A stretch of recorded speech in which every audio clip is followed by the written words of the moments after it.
ఆనాడు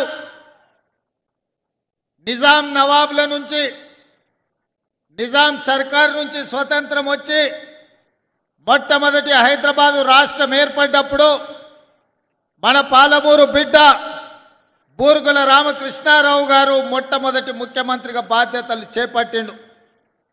ఆనాటి నుంచి ఈనాటి వరకు 75 సంవత్సరాలలో మన పాలమూరు జిల్లాకు మళ్ళీ ముఖ్యమంత్రి అవకాశం రాలే.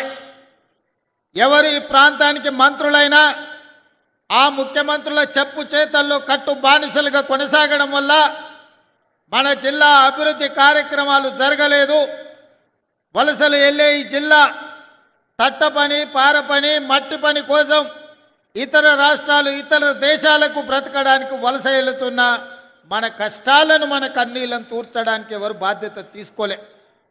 అందుకే ఈనాడు ఈ పాలమూరు జిల్లా చైతన్యమై మీరందరూ కలిసికట్టుగా ఈ ప్రాంతం నుంచి 12 మంది శాసనసభ్యులను ఎన్నుకొని నిండు మనసుతో ఆశీర్వదించడంతో ఈనాడు తెలంగాణ రాష్ట్రానికి నాయకత్వం వహించి తెలంగాణ రాష్ట్రానికి రెండవ ముఖ్యమంత్రిగా ఈ పాలమూరు బిడ్డ, ఒక రైతు బిడ్డ,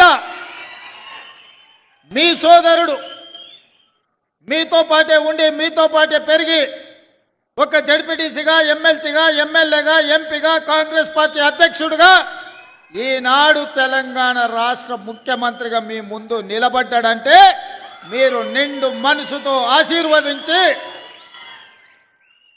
పాలమూరు గడ్డ ప్రేమిస్తే ప్రాణం ఇస్తుంది.